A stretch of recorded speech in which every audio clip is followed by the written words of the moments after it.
नमस्कार। आज हम पढ़ने जा रहे हैं शब्द रचना संधि। संधि का क्या अर्थ है, सबसे पहले उसे समझते हैं। संधि शब्द का अर्थ है जोड़ या मेल। कभी कभी दो शब्द इतने निकट आ जाते हैं उनके बीच दो ध्वनियों का मेल हो जाता है। इस मेल से उसमें विकार अथवा परिवर्तन आ जाता है।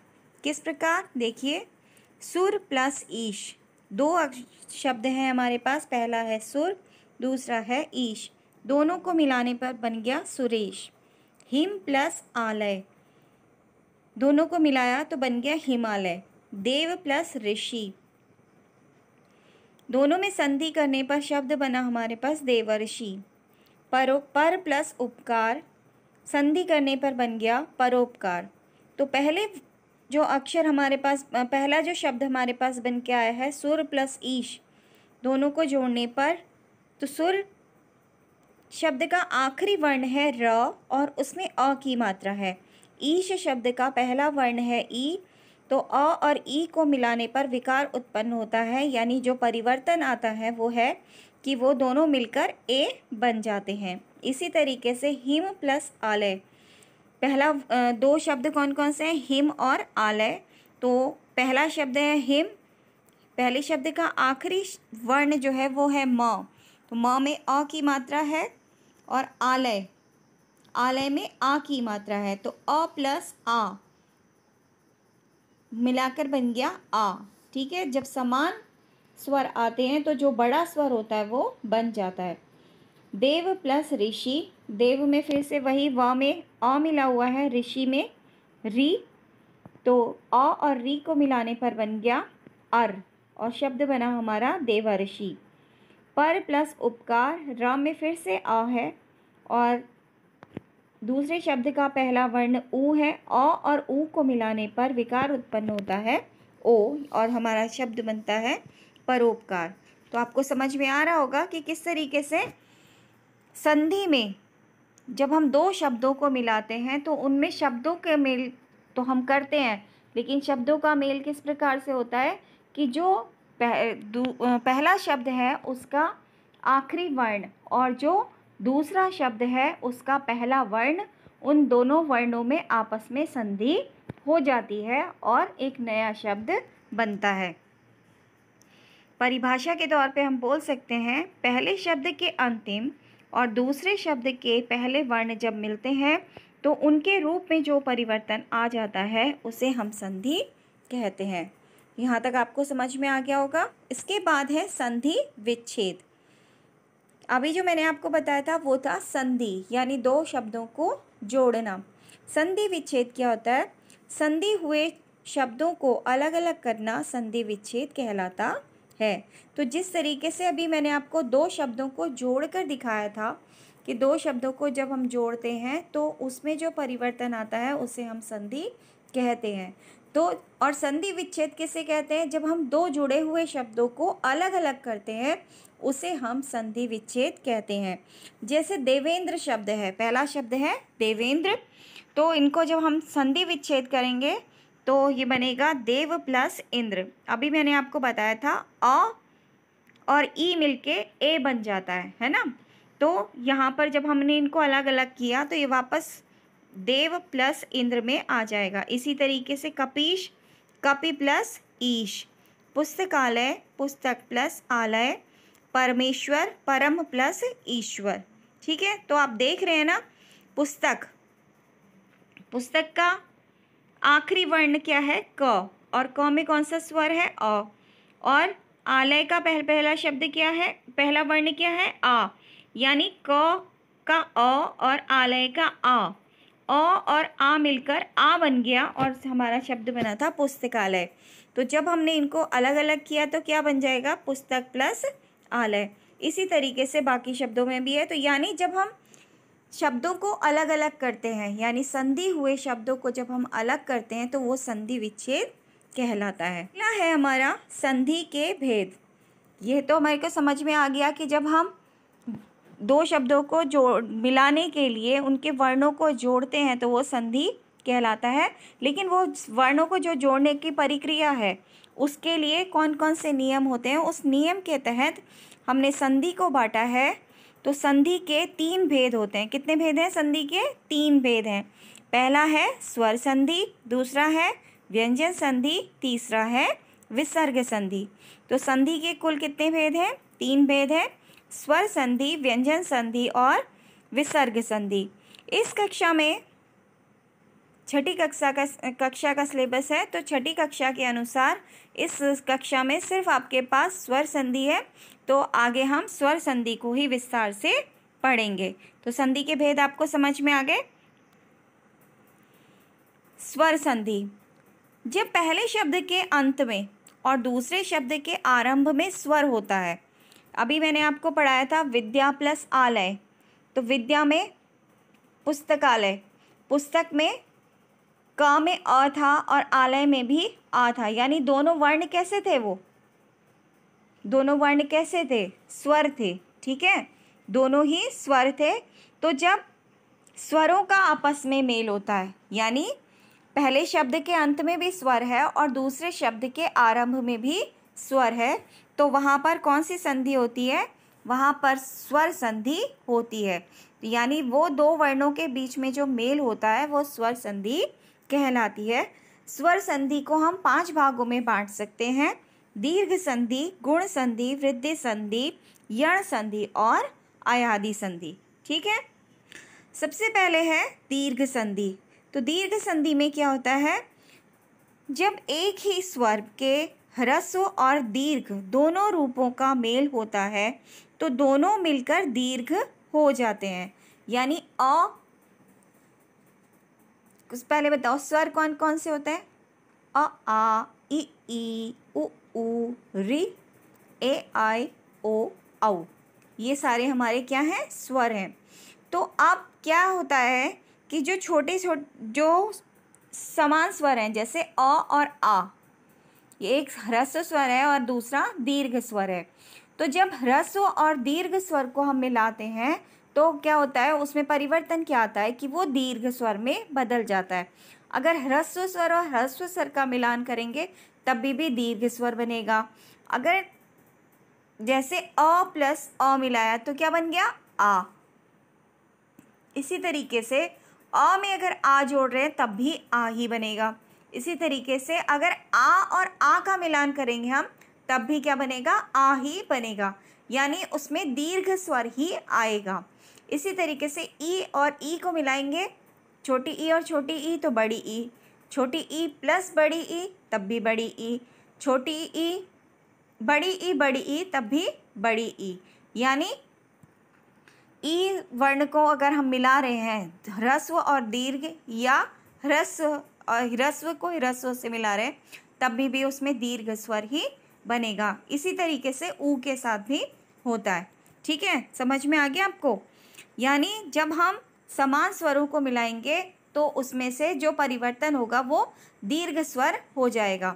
ठीक है, जैसे सूर्य प्लस अस्त, सूर्यास्त, विद्या प्लस अर्थी, विद्यार्थी, रवि प्लस इंद्र, रवींद्र, रजनी प्लस ईश, रजनीश, सिंधु प्लस उर्मी, सिंधूर्मी, भानु प्लस उदय, भानुदय। ठीक है, तो यहाँ पर आपको दीर्घ संधि समझ में आ गई, जहाँ पर स्वरों का समान स्वरों का आपस में मेल होता है उसे हम दीर्घ संधि कहते हैं। तो समान स्वरों का मेल होने पर स्वर कैसा हो जाता है? दीर्घ स्वर में परिणित हो जाता है, बदल जाता है। ठीक है, गुण संधि।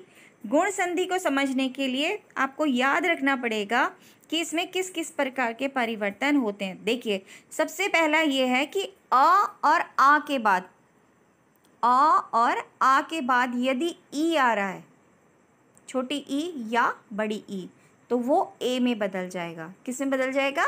ए में। किसके बाद?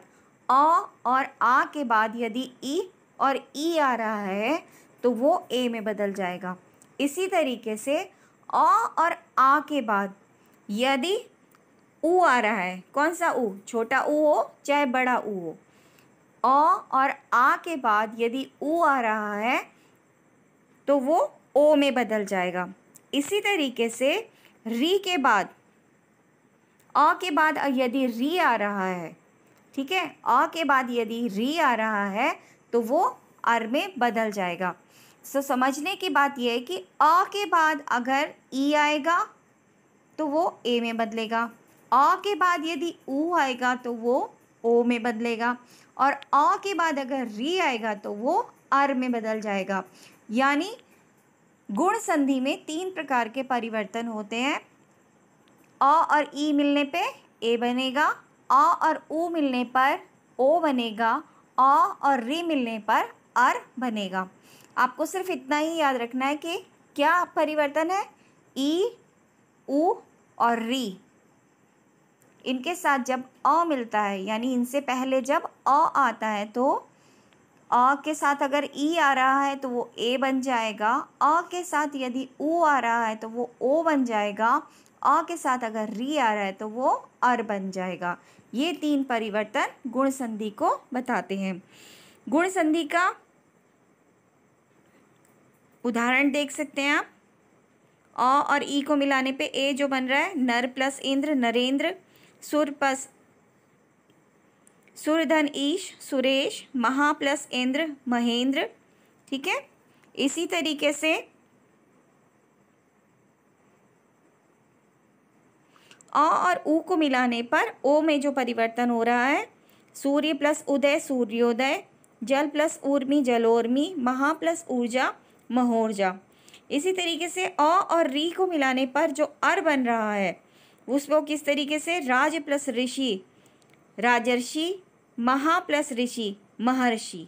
ठीक है। तो ये हो गई हमारी गुण संधि कि अ और आ के बाद यदि ए और आई आ रहे हैं, किसके बाद, अ और आ के बाद यदि ए और आई आ रहे हैं तो उनके स्थान पर क्या हो जाएगा, उनके स्थान पर अ और आ के बाद यदि ए और आई आया है तो बड़ा स्वर कौन सा है, आई है ना, तो वो आई में बदल जाएगा। इसी तरीके से अगर ओ और औ आ रहे हैं तो किस में बदल जाएगा, वो औ में बदल जाएगा।